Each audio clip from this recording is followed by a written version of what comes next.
Bonjour chers amis et bienvenue à cette série de vidéos portant sur la formation CCNA. Nous poursuivons toujours avec notre premier module portant sur les fondamentaux sur les réseaux IP. Aujourd'hui, nous abordons la partie concernant l'adressage IPv4 et la segmentation IPv4. Alors, notre présentation s'articulera autour des points suivants. Donc, nous commencerons par l'adressage IPv4. Donc, nous verrons tour à tour les généralités sur l'adressage IPv4, la numérotation binaire décimale, l'adressage IPv4 et le masque réseau, les types d'adresses IPv4. Ensuite, nous aborderons la segmentation en sous-réseau IPv4 qui contient donc les éléments tels que les classes d'adresses IPv4, les généralités sur la segmentation en sous-réseau IPv4, exemple basique de segmentation en sous-réseau IPv4, les étapes de segmentation en sous-réseau IPv4, exemple de segmentation d'un réseau IPv4 classe A, ensuite classe B et classe C. Je suis Binidé Abana Alphonse, CCU Enterprise Infrastructure. Alors, vous avez déjà sûrement vu ce type d'écriture quelque part, 192.168.1.0. Voilà, donc ça, c'est un exemple d'adresse IPv4 qui est donc codé sur 32 bits, réparti donc sur 4 octets, contenant donc 8 bits. Donc chaque octet, chaque partie va donc contenir, sera codé sur 8 bits. Donc, le codage se passe donc ainsi qu'il suit. Vous prenez, nous reprenons l'adresse de tout à l'heure, 192.168.1.0. Si nous voulons donc coder cette adresse en binaire, nous aurons 192 qui est 1, 0, 1, 1, donc pour moi, 0, 0, 0, 0, 0, ensuite 0. Donc, 1 qui est mis pour 128, et puis vous ajoutez 64, 64, donc 128 plus 64, nous sommes donc à 192. Voilà. Donc, et ainsi de suite, le 168 également va se décomposer en 128.1. Nous voyons que si nous ajoutons 64, on sera à plus de 192, donc nous serons à plus de 168, donc 64 est nul. Maintenant, donc, nous avons 128, si nous ajoutons 32, nous aurons 0, 60, donc 160, donc là 1, et ensuite nous ne pouvons pas ajouter 16 parce que si nous ajoutons 16, nous aurons 170, donc or nous voulons 178, donc 16 est nul. Ensuite 8, si nous ajoutons 8 à 160, nous aurons 168, donc 8, on va mettre 1 et les autres 0, 0 et 0. Donc ce mécanisme que nous voyons là, c'est donc la conversion de l'écriture décimale à l'écriture binaire. Donc voyons pour tout cela en détail par la suite.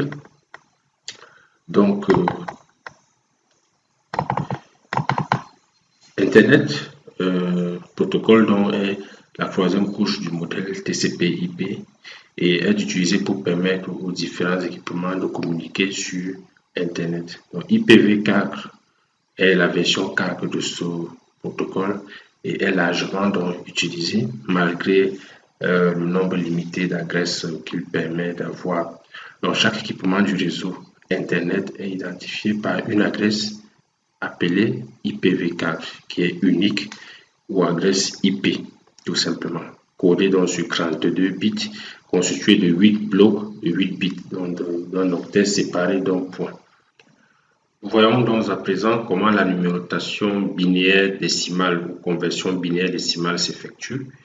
Donc, pour une manipulation simple des adresses IPv4 par les humains, les groupes de blocs de 8 bits sont convertis en décimales. Parce que le cerveau humain ne peut pas retenir les positions des bits 1, 0, mais c'est plus facile de retenir les chiffres qui sont utilisés donc, par les êtres humains, qui sont dans les nombres en mode décimal. Donc, il est important de comprendre la conversion donc, entre les binaires et les décimales pour les différents octets et vice-versa. Donc, pour cela, donc, pour pouvoir le faire, nous allons simplifier la conversion, mais avant de simplifier la conversion, sachons donc que si nous avons une écriture en binaire comme celle-ci, 8 bits, chaque position représente une puissance de 2. Par exemple, la première position à l'extrême droite représente la puissance 0 de 2. La seconde, la puissance 1 de 2. La suivante, la puissance 2 de 2. Et puis l'extrême, la position extrême, c'est la puissance 7 de 2. Et lorsque nous calculons la puissance 7 de 2, ça nous donne 128 et vice-versa. La puissance 6 de 2 nous donne 64 et ainsi de suite. Donc, pour pouvoir donc faciliter la conversion, nous allons placer dans un tableau les différentes puissances de 2, donc de la puissance 0 à la puissance 7. Et puis, à chaque fois que nous aurons une position une valeur 1 dans une position donnée, on va tout simplement additionner, donc considérer le nombre correspondant en décimale. Alors, voyons donc à quoi cela ressemble. Prenons le nombre 118 que l'on veut convertir en décimale, en binaire autant pour moi. Donc, nous voyons que 128, nous ne pouvons pas considérer la première position parce que c'est 128. Or, nous avons 118, donc 128 est supérieur à 118, donc nous n'allons pas donner la valeur 1 à 128. Donc, ici, sur cette case, ça sera la valeur 0. Ensuite, 64, nous allons mettre la valeur 1 parce que 64 est inférieur à 118. Donc, 64, nous mettons la valeur 1. Ensuite, si nous faisons 64 plus 32, nous avons 96 qui est inférieur à 118. Donc, 32, nous allons prendre la valeur 1. Nous allons mettre la valeur 1. Ensuite, si nous faisons 96 plus 16, nous avons 2, 112. Donc 112 est inférieur à 118, donc la valeur, donc 16 va prendre également la valeur 1. Ensuite, si nous faisons 112 plus 8, nous sommes à 120, donc à 0, nous aurons 0. À 8, nous aurons 0, parce que si nous mettons 1, nous serons à 120, qui est supérieur à 118. La position 4, donc si nous faisons plus 4, 112 plus 4, nous sommes à 116. 116, donc à 4, nous allons mettre la valeur 1. Nous serons à 116. Et par la suite, nous avons donc la valeur de 116. Si nous ajoutons encore encore 2 à 116, nous avons 118, donc à 2, nous aurons 1 et puis à 0, nous avons 0. Nous avons donc la conversion de 118 qui là, vous êtes sûrement rendu compte qu'il y a une erreur. Donc, nous allons la modifier. Donc là, ici, c'est 1. Voilà. Donc, voilà. Donc, nous aurons donc 118 en décimal, en binaire qui va nous donner donc ce nombre en binaire que nous voyons là. Pareil, si nous voulons prendre 242 là, nous aurons 128 qui va prendre la valeur 1 parce que c'est inférieur à 242. Nous aurons 64 qui va prendre 1. Là, 128 plus 64. Là, nous sommes déjà à 2. 1, 992. Là, nous sommes à 192. Donc, c'est bon. Donc, si nous ajoutons 32 à 192, nous sommes à 224. 224, donc 32, nous allons encore mettre 1. Si nous, à 224, si nous ajoutons 16, nous serons à 240. Nous serons à 240. Donc, si nous ajoutons 16, nous serons à 240. Donc, à 16, nous mettons 1. À 8, nous ajoutons 8. Nous sommes à 248 qui est déjà supérieur à 242. Donc, 8 sera 0. 240, si nous ajoutons 4, nous sommes à 242. Donc, 4, c'est 0. Et puis, à 2, si nous ajoutons 2, nous avons exactement 242. Et puis, 1 est 0. Donc, là, c'est 1 plutôt 0. Donc, nous avons finalement 242 qui est donc égal à cette valeur en binaire. Donc, nous pouvons donc faire comme cela, de proche en proche, jusqu'à obtenir donc cette valeur d'agresse en décimale. Donc, cette agresse 205.19.144.142 peut s'écrire donc de cette manière en suivant cette logique en binaire. La procédure de conversion d'une agresse IPv4 décimale en binaire peut donc être résumée suivant les étapes suivantes. Première étape, il faut décomposer chaque octet décimal en utilisant uniquement les éléments de l'ensemble 128, 64, 32, 16, 8, 4, 2 et 1. Une fois qu'on a décomposé ce nombre en sous-ensemble, en des éléments de sous-ensemble, de ce sous-ensemble, nous plaçons donc dans le tableau ci-dessous les valeurs 1 au niveau des positions où nous avons effectivement ces chiffres-là. Donc dans ce tableau, il remplit le chiffre, le bit 1 à la position de chaque élément de l'ensemble E présent dans la décomposition et le bit 0 à la position des éléments de l'ensemble E absent dans la décomposition de chaque octet. Voilà, donc comme nous avions donc dit, en prenant 217, 217 va donc pouvoir se décomposer en binaire comme étant 128, donc nous mettons 1, 192, donc à 64, nous mettons 1. Ensuite, 192, si nous ajoutons 32, nous sommes à 224, donc 32 sera 0.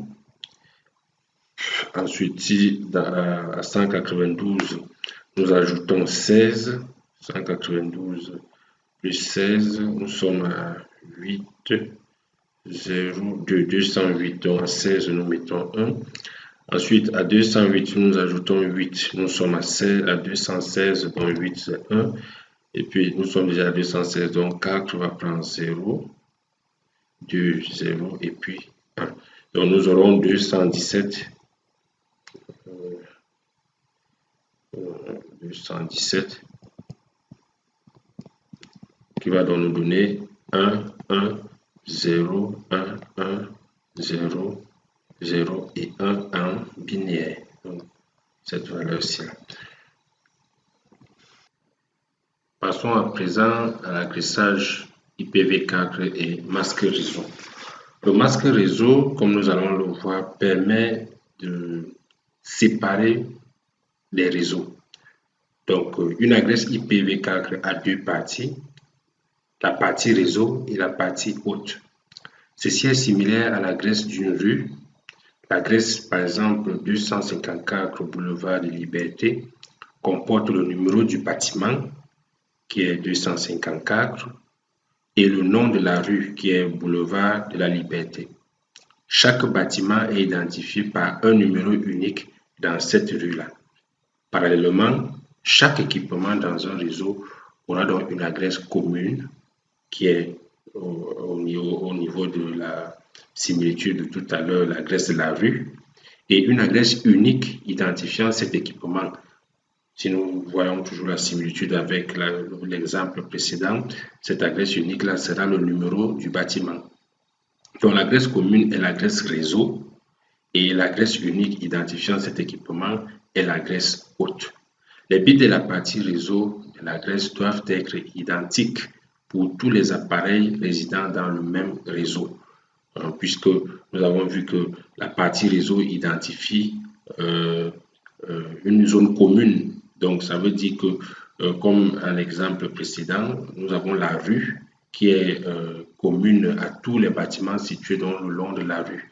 Donc, l'adresse réseau donc, de toutes les adresses situées dans le même réseau devra donc avoir les bits identiques. Les bits de la partie haute de l'adresse doivent être uniques pour identifier un node spécifique au sein d'un réseau. Alors, l'adresse réseau, respectivement l'adresse de l'hôte, est identifiée par une adresse d'accompagnement connue sous le nom de masque de sous-réseau. Donc, pour pouvoir matérialiser cette frontière, on va donc utiliser ce qu'on va appeler masque de sous-réseau. Le démarquage des deux types d'adresses, c'est-à-dire adresse réseau ou adresse haute, est fait donc par le masque de sous-réseau par un regroupement de bits 1 identifiant la partie réseau, suivi d'un regroupement de bits 0 donc identifiant la partie des hôtes. Cela voudrait donc dire que les hôtes, la partie réseau sera constituée d'une succession de 1 comme ceci, et ensuite une succession de 0 pour représenter la partie haute. Donc, par exemple, l'équipement ayant sur sa carte réseau la configuration d'adresse 205.12.148.88 et de masque de sous-réseau 255.255.255.0 appartient au réseau 205.12.148.0. Donc, cette adresse peut également être notée 205.12.148.88/24 où 24 donc, représente le nombre de bits 1 dans le masque de réseau et le nombre de bits 1 présent dans le masque de sous-réseau indique donc le nombre de bits significatifs de l'adresse réseau. Comment nous pouvons donc voir cela?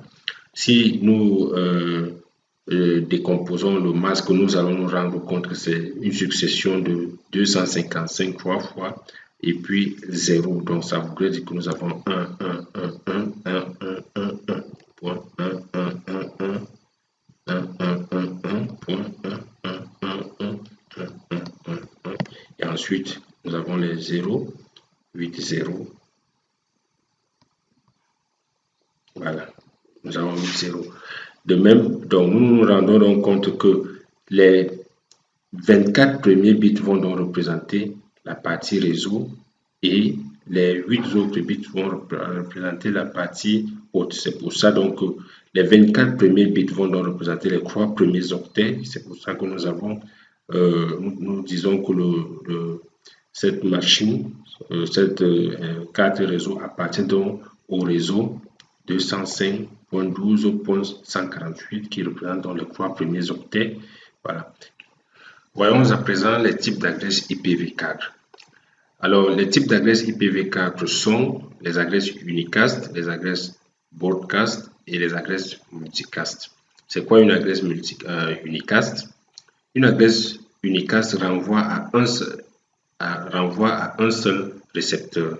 Donc, un paquet envoyé vers une adresse unicast sera reçu par un seul équipement. Donc, c'est le type d'adresse IPv4 le plus utilisé. Donc, ça veut dire que chaque carte réseau va être configurée par une adresse unicast. Alors, nous avons également les adresses broadcast. C'est quoi une adresse broadcast? Cette adresse est utilisée pour envoyer des données à toutes les destinations possibles, donc tous les hôtes de diffusion, ce qui permet à l'expéditeur d'envoyer les données une seule fois, mais à tous les destinataires dans ce réseau-là. Donc, tous les destinataires vont recevoir une copie. L'adresse 255.255.255.255 est utilisée donc pour envoyer les données comme diffusion, donc un broadcast. Une diffusion restreinte ou ciblée peut être effectuée en combinant l'adresse réseau avec un suffixe uniquement de bit 1. Par exemple, si un hôte veut envoyer un paquet à tous les autres appartenant au réseau 100.50.15.0 100.24, l'adresse de destination de ce paquet doit être 100.50.15.255. Donc, dans un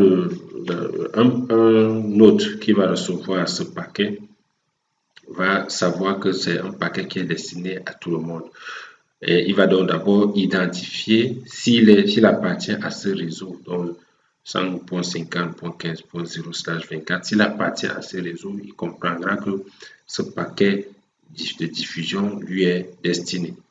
Ensuite, un autre groupe d'adresses, c'est les adresses multicast. Une adresse multicast donc, est associée à un groupe d'utilisateurs désireux de recevoir des paquets d'une source. Donc, en IPv4, les adresses multicast sont donc comprises dans la plage 224.0.0.0 à 239.255.255.255.